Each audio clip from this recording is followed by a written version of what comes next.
Kapidongski TV. Andan din po si Kapidongski. Kaya taga si Kapidongski, taga Padada yan eh.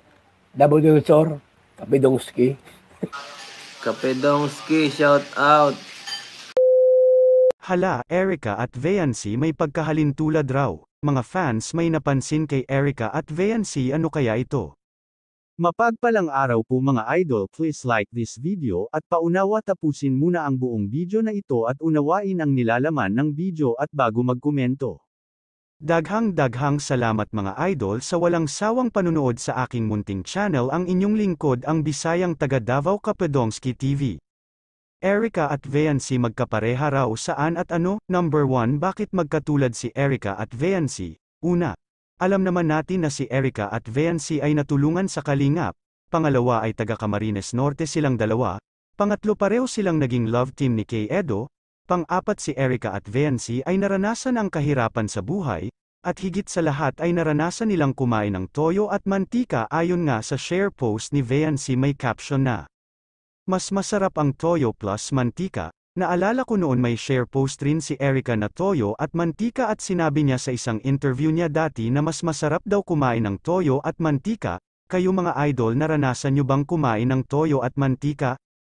Comment down below kung isa ka ring kumain ng ganitong ulam. Samantala, nag-away-away na ngayon ang mga fans dahil may iba't iba silang sinuportahan ng mga love team. Ang iba hindi pa naka-move on sa Edrica love team, umaasa pa rin sila na babalik ang Edrica.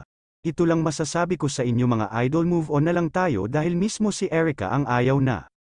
At ito lang din ang masasabi ko sa sumusuporta ng EDC mga idol, huwag tayo masyadong assuming na umabot na tayo na gusto na nating magkatuluyan si Edo at Veancy.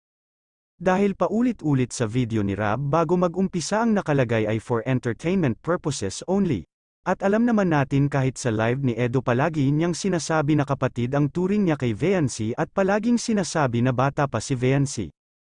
At alam naman natin na sinabi na kay Rab na para matulungan si Veancy na magkaroon ng bahay kaya pinag-love team niya kay Edo. Dahil alam naman natin na malaki ang views kapag magkaroon ng love team.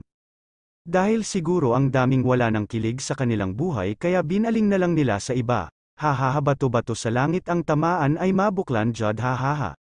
At ito ang opinion ko sa love team na yan dahil nag-away-away na ang mga fans kesyo sa Edrica sila or sa EDC sila.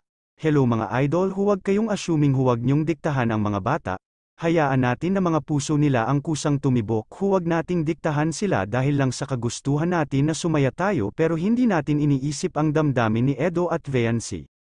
At sana sa mga fans dyan, huwag nyo masyadong dibdibin ang love team na yan dahil nag-away-away na kayo tapos alam naman natin noon pa na scripted ang video ni K-Rab kaya director si Rab, kaya please tigilan nyo na ang away-away dahil kayo lang ang kawawa, hahaha.